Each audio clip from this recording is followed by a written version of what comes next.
What's up, guys? Let's talk a little bit of Bills and Chiefs for the AFC Championship. Matt Brown, Mo Nawara. Got some bets in the account here for this one. As always, everything we do absolutely free, so appreciate you guys coming in and subscribing, rating, reviewing, commenting, all the different things like that help us climb up those charts. Do appreciate the support here in this one. Bills and the Chiefs. Mo, you were out there, saw the team in person. Here come Josh Allen and company into town.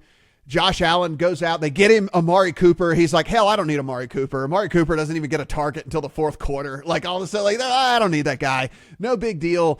Goes on. This Bills team just makes it all the way to kind of where everybody thought they were going to make it to. This seemed like an inevitable clash here between this Bills and Chiefs team. And so here we go. And the market is kind of telling us, yeah, this is kind of what we thought as well. We're sitting here, point and a half. I guess there's a 2 at Circa. There's a 2 at Fanatics out there on Kansas City at this one. 48.5, the prevailing total. What do we think here about Josh Allen and his cape that he just puts on several times a game and tries to will his team to a victory? Yeah, until last week, right? Yeah. Then he just kind of went into Patrick Mahomes, modern Patrick Mahomes anyway, game manager mode, and just got the team across the finish line. So this is a weird one because I thought there was reasons to be concerned for both teams last week. Yeah. Obviously, with the Chiefs, they were big favorites. Didn't really play like it. Special teams and red zone pretty much got them the W there, which fine. The Chiefs, yeah. I think that's a little bit predictive, especially in the special teams case. The Chiefs consistently, year after year, get value on special teams, and that was a big part of that game. That not a lot of people talk. Everyone wanted to talk about the refs and then the sacks, which, yeah, those were big. Those moved the needle at times, but the special teams were huge for the Chiefs. But it's not really something you can count on week after week. And on the Bills side, I mean, they weren't the better team in that game against the Ravens. Like, we just have to be honest about that. And, I'm not saying the Ravens deserve to win because they didn't. They threw the game away with turnovers and drops. So that was on them. And good for the Bills for taking advantage. And now they play the Chiefs in a spot where I thought I was going to be a little more confident in the Bills. I'm surprised that the market has the Chiefs favored, to be honest. I kind of think the Bills should be -1 here. I'm a little bit tempted to bet the Bills, but maybe I'm just being a scared fan. So I don't know if my bias is creeping in here, but yeah, I do kind of think the Bills are the side. But one thing I'm irritated at myself about, I liked the over at 47.5. I hadn't pulled the trigger, and now I'm seeing it's at 48.5. So I blew it. Yeah, I guess so. We kind of know what the Chiefs are likely to do on defense. They're going to blitz and they're going to play man. They're a top 10 man coverage team in the NFL. At least this season, Josh Allen's had a pretty decent amount of success versus man coverage, 7th best in the NFL versus man, despite the fact that he doesn't really truly have a wide receiver 1 or hell, a wide receiver 2 at that, for that matter. Just kind of whoever ends up being the dude that day. Like I said, we're well into the fourth quarter before both Amari Cooper and Keon Coleman even had a target in that game last week. And it's just, odd that they're able to continue to get it done. Riding James Cook a whole lot more here lately as well, who's, despite facing some pretty tough run defenses, has been able to have some success. And so Kansas City, you could argue, is the worst of the 3 run defenses that he's actually going to get, and he was able to find some success against the Ravens and for the Broncos, against the Broncos as well.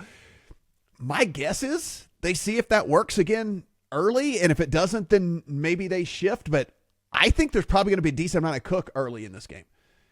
Yeah, I think so. It didn't work last time. The Yeah. Chiefs really bottled up this run game. They really bottled up every facet of this run game last time. I mean, Josh Allen and James Cook scored 3 touchdowns between them. So they were very successful in the red zone. But as far as like efficiency, getting yards, James Cook had 9 for 20, and Josh Allen had like 12 for 55 or something like that. Yeah. Like, that's really low for a quarterback. I mean, the Chiefs did a good job bottling this team up. And we all know, obviously, 22 of that or whatever was on that 4th and 2. So he was really not getting anything going on the ground outside of that play, which is a little different for the Chiefs. They have struggled to contain Josh Allen running the ball in the past. I don't know how predictive that one game is. I think the Chiefs are going to have some success running the ball here.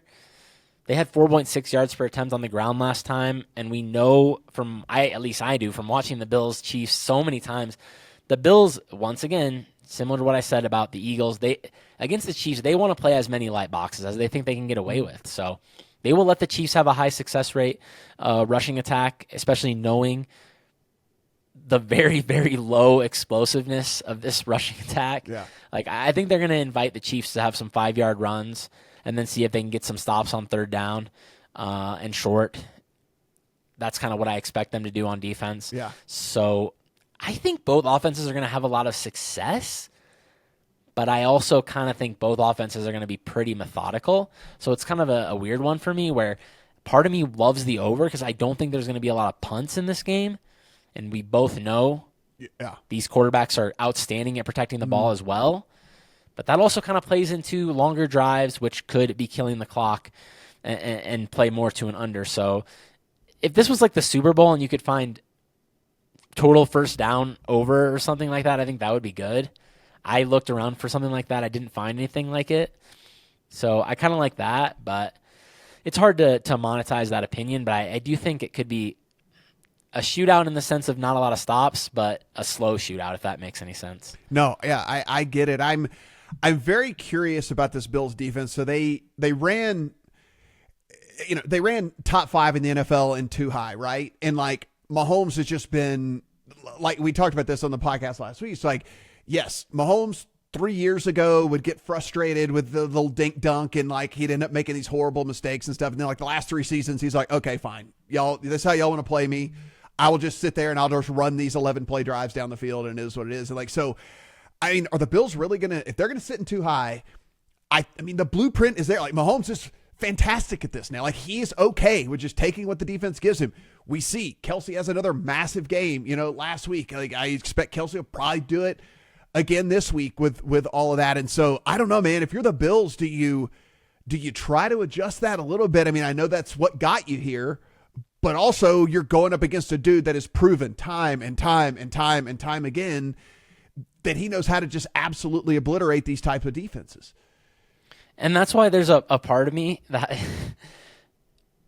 one of the reasons I'm having trouble getting the Bills across the finish line and just like firing a wager on the Bills, there's a part of me that I just feel if either quarterback is going to make a catastrophic mistake in this game, I still feel like it's going to be Josh Allen, especially after watching that Ravens game last week. You can just see the lunatic in him is fighting to get out, man. He tried to pitch it on 2 different running plays where he was like bottled up, and then I think one of them, the one by the goal line, he like couldn't even get his arms away from his body, so he was like, okay, this physically isn't going to work. I'm going to have to eat this play. But you could see the inner lunatic fighting to get out, man. And if that happens, that could be dangerous. Yeah. It's the catastrophic turnover that seems like is going to flip this game, and it just seems to me like Josh Allen's a friggin' minus 250 favorite to be the one that makes the catastrophic turnover to change the game, Which is crazy because he's been so good about avoiding that this year. Yeah. But I still feel that way, especially watching him just fight and try to pitch the ball last week. I'm like, dude, don't. Yeah. I'm going back to the well again. Now, don't get me wrong, guys.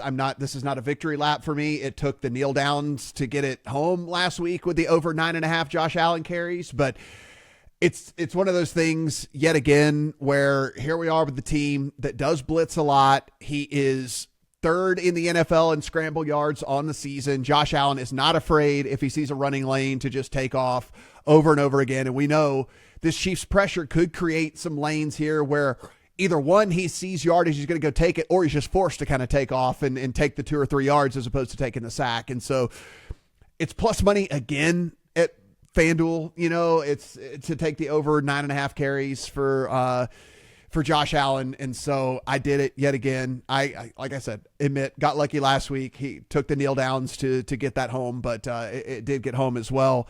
And then, as well as anyone, like the propensity for Mahomes to run in these high leverage games is like pretty high. And then also, if you think the Chiefs are going to win, it does add that kneel down equity as well. His rush attempts 4.5 in this game seems pretty low again for like what we see from Mahomes in these kind of high leverage games. Like he changes the way he plays in these type of games than he does in the regular season. Yeah, and he has run the ball a bit more against the Bills. I looked into this than he has against other teams. His playoff average is like 5 per game, and in 3 games against the Bills in the playoffs, he has averaged 6 rushing attempts per game. I don't think he's ever been below 5. I think it was 5, 6, and 7, I want to say. So I'm with you there. Another prop I was looking at, if people want to get weird, I think this is a really good one. I dug deep on this kicking prop. This is the first thing I fired when I flew into Colorado because I knew I could get back on DK here. Yeah. So longest field goal in the game, I like under 47.5 at minus 105 quite a bit. Mm-hmm. This one, when I look at both of these teams, part of the angle is what you were talking about with the Josh Allen rushes. Mm-hmm. I think the Bills are just going to go for fourths. I think Sean McDermott's learned his lesson. He knows kicking field goals against the Chiefs in January is folly. And I think if they're in a fourth and like 5 or less and it's a long field goal, I think there's a pretty good chance he's going to go. We know he's going if it's like 4th and 3 or less. And then that's when the designed runs come out, which, to piggyback off your point, the line for designed runs on Josh Allen in this game is probably 4.5. Mm-hmm. So that'll be basically halfway home on just the designed runs. Mm-hmm. And then on the Chiefs side, I don't know if I've talked about that on this, but again, just Harrison Butker does not look right to me. I have no confidence he can make a kick over 40 yards. His mechanics are a mess. I think the Chiefs know that, and I'm hoping Andy Reid does not try any long field goals with him in his current state. So that's why I like the under 47.5 here. Both teams, I think, are going to be hesitant to even try these kicks, much less make one. So let's finish things out here with a guy that we haven't talked about yet, and we definitely should, and that is Travis Kelce. Kelce lined at 67.5 market low, 70.5 market high, and 6.5 receptions out there with various juice. We were right on last week. I mean, it was glorious to watch Kelce go out there and hit all that stuff early, hit all the ladders, hit all the everything on Kelce. It seemed like a very obvious deal given the defense that he was going up against last week. Now, this week, at least a little bit different here. What do you think the role here for Kelce is? And again, these 67.5 market low, 70.5 market high. I'm a little bit bearish on Kelce here, surprisingly. I know that he kind of turned back the clock a bit, but it wasn't the way he turned back the clock last year. We saw him come out against the Bills and look like a new man. That's not what happened last week. I know he broke 2 tackles in one play, which is 2 tackles more than I think I've seen him break the entire season, but he still looked very slow doing it. Mm-hmm. And I think the weak point on this Bills defense, and this is one of the other reasons I like the over in this game, is the safeties. And then you have Taylor Rapp hurt. Yeah. So it's probably even weaker than it would be under normal circumstances. And the Chiefs have Xavier Worthy and Marquise Brown. I think there's going to be some big plays there for the taking for this Chiefs passing game. I think we might see explosive Chiefs offense again, as crazy as that sounds, coming off that Houston game where they were completely bottled up, other than the one Kelce catch and run, basically, and the big sideline hit to Worthy. But I think Worthy and Marquise Brown are going to have some chances here. I think this passing game has looked significantly better since Hollywood Brown came back. I know it didn't look like it last week, but the other games since Hollywood Brown came back, things looked a lot better than they did earlier in the season. It's just a question of if Mahomes can hit them. I mean, he has struggled on his deep accuracy this year. I'll be the first to tell you that. So, if he can find them, I think they'll have some openings. So, I'm a little more bullish on the outside receivers possibly winning downfield in this game. Yeah, I thought that there was a number out there, and actually, okay, I just looked it up. It's still there. Hollywood Brown has a 34.5 market low on his receiving yards. Like you said, he even tried a couple of shots last week to him. It just didn't connect. And it's like now, like you said, Rapp's already ruled out. This could get there on one catch, right? I mean, and those Texans corners I talked about this, but they are extremely difficult to beat deep. It does not surprise me that game was a success rate, low explosive game from the Chiefs offense. That's what I always thought it was going to be. I mean, I don't know if the Chiefs threw at Stingley once. That guy is a monster. Yes. So, and then Lassiter is extremely good too. The Bills, I mean, they have Benford. He's pretty good. But overall, this secondary is much more beatable, I think, than what the Texans are rolling out there. Guys, again, everything we do, absolutely free. Upper right-hand corner of thelions.com is also the Discord, so go in, be sure, and take advantage of that. See what everybody else is betting for this game as well. And if you haven't done so already, whether it's the audio side, whether it's the video side, do appreciate you guys hitting that subscribe button, giving us all the love, the little votes up and ratings and reviews and things like that does help more people find us, and appreciate the support here, specifically over on the YouTube side of things, where we are well over 50,000 subscribers now. So thanks for watching us talk about a bunch of football this season. Of course, we're not going anywhere. We'll be back for all kinds of Super Bowl talks, all the different things that will be going on here. And we will know next time that we talk to you guys which two teams are going to be playing for the championship. For Mo, I am Matt. Good luck on all your Bills Chiefs bets.